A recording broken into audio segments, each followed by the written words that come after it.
like it's done well, really well, to be quite honest. So I just want to go ahead and just show you guys the deck. So yeah, let's go ahead and get right into it. And yeah, so first off, I play one Tao T, Shot of the Yang Zing. I mean, most people either play one or without it, but I mean, it's just there to help set up your synchro summons. And actually, I should explain. Like, I'll just go ahead and explain, what Yang Zings really do for anybody who doesn't really know. So if you already know what they do, then probably just skip ahead. But yeah, Yang Zings are basically the new type of monster called worms that basically but basically what they do is that basically they replace themselves when they're destroyed. They special summon a Yang Zing monster from deck. The battle position, it depends on each monster. Usually if the monster has high attack stats and 0 defense, then usually it special summons the monster in defense position, and in the opposite case, high defense, low attack, is special summons monster in attack position. So there's just a little thing to note out right there. And tuners have the same effects, but basically they don't dictate a battle position. So yeah, it's just something it's just something good to note. You know, in case you might not really, you know, just so there's nobody like skips over that. So yeah, so yeah, I'm gonna jump right ahead into the deck now.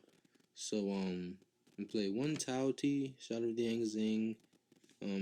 It all has the effect I explained before, and it also has the effect that all the non-tuners have, where basically you can synchro summon using Yang Zing monsters you control during your opponent's main phase or battle phase, which can allow you to do synchro summon, basically like synchro summon, do some shenanigans on your opponent's turn. But I don't know if I haven't really ever really set it up that way intentionally. I mean, there have been ways where I basically plus off of stuff during my opponent's turn to do it, but usually you don't do that too much, but you can. And Tao T's final effect, that actually was really the one that counts, is that possession of a synchro monster on the field that used this card as a synchro material cannot switch. And basically all Yang Zings have an effect that applies to the synchro monster that they were used to summon. So the same thing with Suzani right here, Fire of the Yang Zing. Same thing, except the effect he applies to the synchro monster is that it gains 500 attack and defense. So it really helps when you're like trying to boost up your stats for some of these big monsters, and they can make big plays. That's pretty much what the Yang Zing deck does. It summons big beefed up monsters and goes for big beefed up plays, and it just goes into a lot of shenanigans and just a lot of crazy things. So, but yeah, that's basically what ends up happening. So Suzani really helps beef that up. Common play I like to do is he's a level 4 and use the level 1 tuner Shai Wen to make a 2800 Armades. And so yeah, I really like going for that play a lot, simply because it just makes a 28 beater that is basically immune to battle traps and pretty much anything. So yeah, it's just another quick play note.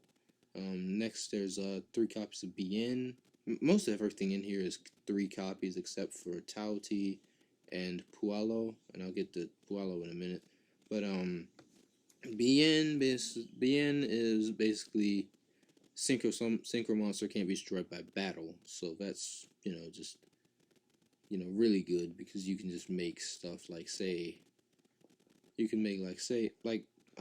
like if I'm going against something that like has a lot of level 5 or higher, making a Black Rose Moonlight Dragon and making him immune to battle really helps, because it pretty much disrupts your opponent's plays. Like it's really good. But yeah, so I played 3 of those. 1 copy of Max C in the main deck, other 2 in the side.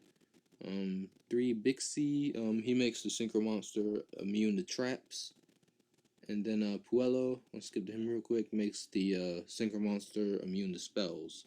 So I'm wondering if I should run more than him, simply because Dark Hole, two Dark Hole, and Raigeki are thing, and I mean my mom, and I'll get the reason why I play two Dark Hole in a minute, but like if he Dark Hole something I need to keep on field, then that could happen. So I've been wondering if I should use him more, but I don't know. I'll still figure it out, and I'll just update.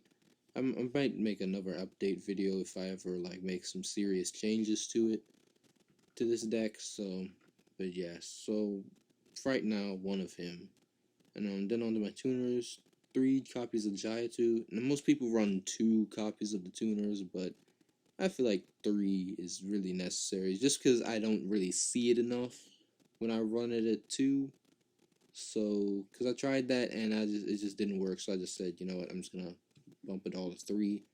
So yeah, I played 3 of each tuner. Jai-2, basically, while you control over monsters, you can send 2 Yang Zing cards from hand to grave, and then special a Yang Zing monster with 0 attack, a Yang Zing monster with 0 defense from deck, and banish them during the end phase. But I mean, but really, what you do is you just synchro summon right off the bat, and then they're no longer in the field, so the effect doesn't apply.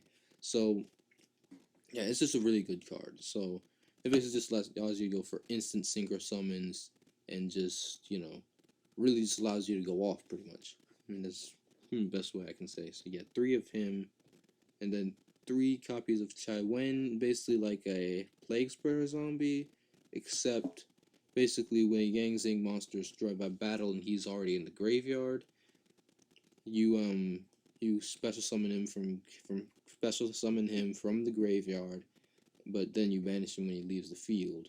And you can only activate one effect of Chai Wen per turn. So basically, you can't use the generic Yang Zing effect, where basically special Yang Zing from deck. You can't use that and his special summon from grave effect during the same turn. So just an important thing to note. So that's it for the monsters in the main deck. And on to the spells, we play 1 copy of Raigeki, 2 copies of Yang Zing Path, because it basically recycles your graveyard, because there are moments when you'll like really use up your resources. So Yang Zing Path is essential, but I wouldn't say run it 3, simply because 3 can be cloggy, because you might draw it when you don't need it. So that's why I only run 2. But I mean, definitely, I wouldn't say run 1. So I feel like 2 is just the best number.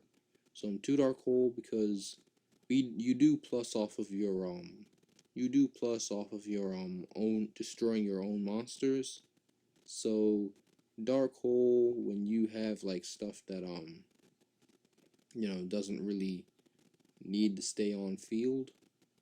If you're just trying to make plays go off and your opponent has some nasty things, just Dark Hole minus them and then plus you, and then it just really helps out. It helps out with speed and consistency sometimes, and just nuke the field.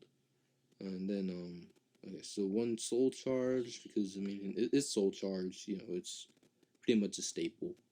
2 Potted Duality. Reason being, certain hands you'll have to play passively. Most of the time you'll actually have to play passively. So oftentimes you'll have to just set a card and end, and then just let your opponent blow it up, and then start the engine for you. Because I mean, it's starting off, it is a passive deck a lot of the times, but once you start going off, it really just starts dominating. But for those hands where basically like either you're opening or you're basically back at square one, like you've pretty much got a nuked board and you've just got to set one and just pass and just kind of grind it out. And basically, you wouldn't be special summoning at all during that turn because you're just setting and passing. So duality works well in those turns simply because it just helps you cycle through your deck a little bit better.